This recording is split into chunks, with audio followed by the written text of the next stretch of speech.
জানিস তো আজকাল আমার নিজেকে বড্ড মূল্যহীন লাগছে রে। কেন? তুই আবার হীনমন্যতায় ভুগছিস? আর বলিস না, চারপাশে যা অবস্থা, লোকজনের যা কথা, নিজেকে ছোট ছাড়া আর কিছু আমার মনে হচ্ছে না। ছোট? তুই না একজন নার্স? তুই না আমাকে বাঁচার আশা জাগাবি? তুই কি না এসব কথা বলছিস? আর নাস, মনে হচ্ছে তো ওটাই সজীবনের সব থেকে বড় পাপ আমার। তোর লজ্জা করছে না কথাটা বলতে? এটা বলার জন্যই তুই এতদিন ফ্লোরেন্স নাইটিঙ্গেলের বলা কথায় শপথ নিয়েছিলিস? তোর লজ্জা, ওই লজ্জার জন্যই তো এখনো নিজের কর্তব্য দায়িত্বকে ফেলে দিতে পারছি না। যারাই আমার নামে আলোচনা করছে, আমি নাকি তাদেরই সেবা করছি। ভাব, এই জন্যই তো তুই নার্স। মনে নেই আমরা কতটা কষ্ট করেছি নিজেদের নার্স তৈরি করার জন্য? ইভেন এখনো পর্যন্ত করে যাচ্ছি কষ্ট। এ আবার মনে নেই? শোন, লোকের কথায় কান না দিয়ে নিজের লক্ষ্য স্থির করে নিজেকে আরো বড় জায়গায় নিয়ে যা। জানিস তো, তখন সবে সবে উচ্চ মাধ্যমিক পাশ করেছি। আমার বন্ধু বান্ধবীরা যে যার নিজের বিভাগে ভর্তি হওয়ার জন্য রেডি হয়ে গেছে, কেউ কেউ ভর্তিও হয়ে গেছে। তখন একদিন হঠাৎ আমি বাবাকে বললাম আমি নার্সিং করবো। বাবা মা রাজি হয়ে গেছে, কিন্তু সে পাড়ার লোক, তাদের কটু কথা জীবনেও শেষ হয় না রে। পাড়ার লোকেদের কাজটাই ওটা। আমার বাবা ওসব কিছু নেই। আমি মোটামুটি বাবা মায়ের বলার কথায় ভর্তি হয়ে গেছিলাম, কিন্তু এখানে এসে বুঝেছি নার্স জিনিসটা কি, কত কি না স্যাক্রিফাইস করেছি এর জন্য। আরে নার্সিং স্টুডেন্ট মানেই তো ভুল দিয়ে শুরু আর ভুল দিয়ে হয়তো শেষ। ভুল দিয়ে ভালোবাসা আর এ করে আছে বেশ। বাহ, বেশ বললি তো।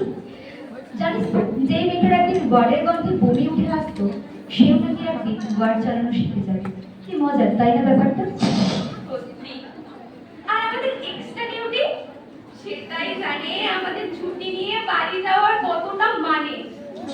এক্সট্রা ডিউটি থেকেই মনে পড়লো, 6 ঘন্টা ক্লিনিক্যাল ডিউটি, তারপর আবার 4 ঘন্টার ক্লাস। উফ বাবা! আরে আমাদের স্টুডেন্ট মানে উঠতে বসতে হ্যান্ড ওভার, আর ভুল করি বা ঠিক করি অন্যের সামনে শরীর বহিঃপ্রকাশ। আমাদের শরীর খারাপ মানে শুধুই এক্সকিউজ, আর বাড়ির জন্য ছুটি চাইলে ম্যাডামরা পুরো ফিউজ।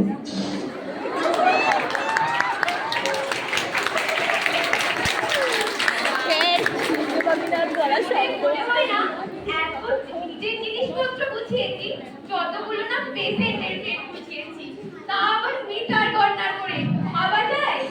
শুধু কি মিটার না, ডাস্টিং, কার্বিনেটিং, কত কিছুই না। প্রত্যেকটাই তো আমাদের অ্যালার্জির পার্শিয়াল রিজন, তাই না? আরে আরে, শুধু কি অ্যালার্জি? ডিসমেনোরিয়াও মনে হয় না কোনো অ্যাবনর্মালিটিস করে। সত্যি, নার্সদের আবার শরীর খারাপ, কথাটা খুবই হাস্যকর, তাই না? একটা ছুটি বাঁচানোর জন্য জ্বর নিয়েও ডিউটি করেছি আমরা।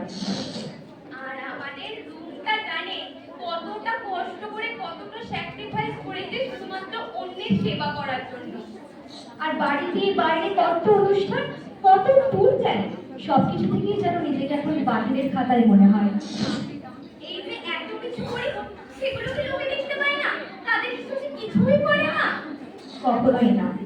ফ্লোরেন্স নাইটিঙ্গেল যেরকম ক্রিমের বাড়ি সমস্ত সেনাদেরকে সারিয়ে তুলেছিল, সেই রকমই আমাদেরকেও আজকের দিনে সমস্ত ধরনের যুদ্ধে আহত মানুষদেরকে সারিয়ে তুলতে হবে। আরে আরে, এই তো দুদিন আগে অপারেশন সিন্দুর। আরে সিন্দুর যে কারণে হলো, সেখানেও তো মানুষ আহত কারণের জন্যই হলো। সেখানে আহত মানুষকে ঠিক করার জন্য যেমন ডক্টরকে লেগেছে, সেরকম তো সেবিকাকেও লেগেছে। সেবিকা ছাড়া কোনো মানুষ আজ পর্যন্ত সুস্থ হয়েছে? কখনোই না। শুধু কি সিন্দুর, কেন করোনার কথা মনে নেই? সেখানে সবার প্রাণেরই দাম ছিল, কিন্তু আমাদের আমাদের কিন্তু ছিল না। আর আমাদের এত কিছু স্যাক্রিফাইসের উদ্দেশ্য তো ওই সেই সাদা ইউনিফর্মটা, যার কাঁধে দুটো লাল ব্যাগ, যার মধ্যে আমাদের রেজিস্টার নাশ হওয়ার স্বপ্ন। সবাই কি আর সেই সাদা ইউনিফর্ম পায় রে? কেউ কেউ তো ক্লিনিক্যাল ইন্সট্রাক্টর, সিস্টার টিউটরের উপাধিও তো পায়, তাই না? সেই সবাই তো ওটার আশাতেই বেঁচে আছে। আর নাইট ডিউটি কথা তো ভুলেই গেলাম, সে কি আর ভুললে চলে বল? বললে আবার চলে, চোখের জলে আমাদের ডিউটি শুরু আর চোখের জলে বিদায়। তাই বলি, লোকের কথা বাদ দিয়ে রাখ আর নিজের কষ্টকে একটা রেসপন্সিবিলিটি দিয়ে থাক। মনে আছে, a lady with a lamb shall stand in the great history of the land, a noble type of good heroic womanhood. ঠিক বলেছিস। আজ আবারও মনে পড়ে গেছে নিজের দায়িত্ব, নিজের কর্তব্যকে পেছনে ফেলে কোনো কিছুকে আমরা আগে গুরুত্ব দেব না। ওই কথাটাকে মনে করার জন্যই প্রতিটা বছরের 12ই মে আমাদের জীবনে বারবার আসে।